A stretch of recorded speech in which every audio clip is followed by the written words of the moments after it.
C'est une discipline sportive, c'est sérieux. Il y en a même tous les ans. Il y a une manifestation nationale, internationale. Même. Internationale. Comment ça s'appelle en français? Ça, c'est le piège dès le matin. Ça s'appelle en anglais, mais c'est le terme que l'on utilise dans tous les pays du monde, l'agility. L'agility. Si on traduit l'agilité, c'est en fait une discipline qui mélange de l'éducation. Oui. De l'éducation vraiment qui utilise la relation entre l'homme et son animal, entre le maître et son chien.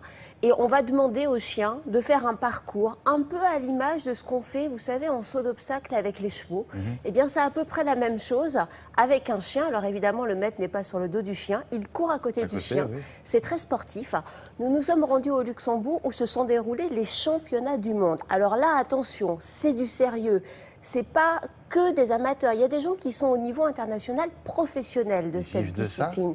Ils vivent de ça. Souvent, ils sont éducateurs canins parce qu'il faut vraiment avoir un très bon niveau d'éducation. Et les pays, d'ailleurs, les plus forts sont les pays qui utilisent l'éducation positive. C'est-à-dire, quand on demande quelque chose au chien, il obtient quelque chose de positif. La récompense, c'est pas forcément quelque chose à manger, ça peut simplement être le fait de le féliciter, de l'encourager. Si, je vous assure, ça marche. Tout ne passe pas forcément par la nourriture avec les chiens. C'est absolument extraordinaire comme événement. Il y a une ambiance de folie avec des supporters du monde entier. Et il crevait d'ailleurs. Oui, Max, il est mort. Max, il n'était pas au niveau.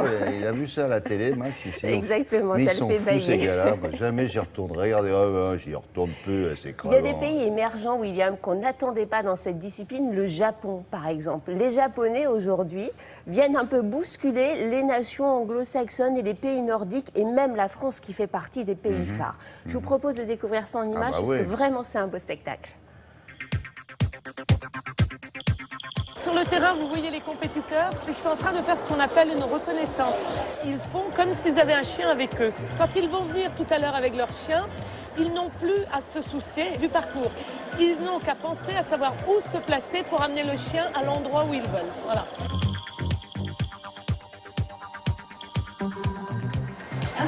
Donc là, on est vraiment sur la catégorie petits chiens avec des Shetland très représentés. Là, on va voir beaucoup de Shetland. Vous voyez des petits chiens qui sont précis, très rapides.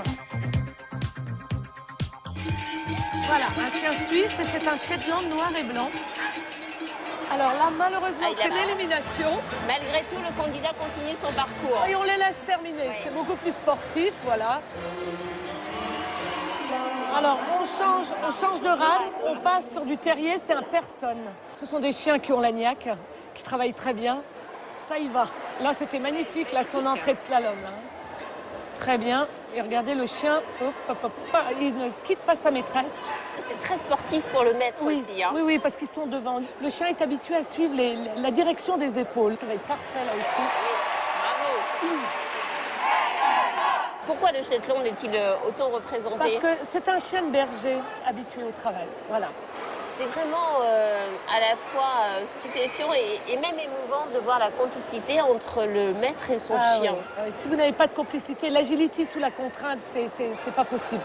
Surtout à ce niveau-là.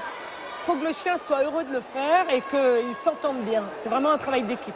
Et regardez comment elle surveille son chien. Là, vous voyez un très beau parcours. Hein. J'espère qu'elle terminera parce que c'est vraiment très joli. Voilà, le plus dur est fait.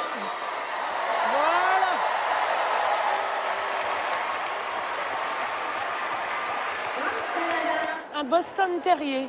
Alors, on en voit moins. Moins rapide hein, quand même. Oui. Mais c'est ça le plaisir de l'agility, qu'il y ait plein de races de chiens. Mais ils sont bien. Voilà, on choisit un chien parce qu'on l'aime aussi. Et je pense que voilà. Et vous voyez, ça passe très bien avec ce petit Boston. Voilà. Vous êtes fatigués. On est pas fatigués. Un candidat français. C'est la France. Voilà. Alors on a Eric avec Dred et c'est un caniche. Et les supporters là attendent tout de lui. Il va se donner à fond. Tout repose sur lui. Voilà. Très rapide apparemment. Très rapide. Le caniche est très précis. C'est un chien qui était utilisé dans les cirques. Hein. C'est un chien extrêmement intelligent. Voilà, c'est très bien. Il a fait le plus dur. Ouais. Allez, on croise les doigts pour lui, là. Allez.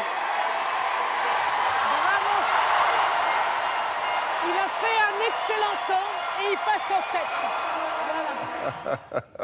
Il est doué, le dernier, là, le caniche. Oui, mais Alors, alors... est-ce qu'il y a des parcours différents selon la taille? Oui, exactement. Il y a des catégories en fonction de la taille. D'accord. Il y a le small, le medium et le large. Et quand même, un petit mot pour la France. Ils ont remporté un titre de champion du monde par équipe. Ah, par équipe, c'est ils sautent tous en même temps? Non, ils ne sautent pas tous en même temps Dommage. quand même. Ça aurait été drôle. Et ils ont obtenu d'autres titres aussi dans d'autres Bravo. catégories. Je ne vais pas vous faire la liste, mais la France est un très bon pays en matière d'agility. Et franchement, pour les jeunes qui veulent s'entraîner, c'est une super discipline. Très bien. Il n'est pas convaincu, mec. Si. Il peut faire ça, lui? Non, s'il est trop lourd. Alors, c'est pas le chien adéquat pour faire ça. C'est surtout des chiens de berger qui font ce D'accord. type de discipline. Lui, il est trop grand, même s'il y a des grands chiens, il est quand même un peu trop, Ok. trop grand. Il ne sera pas assez rapide. Merci, Natacha. Allez, Merci. un rapide au hasard. Tournons.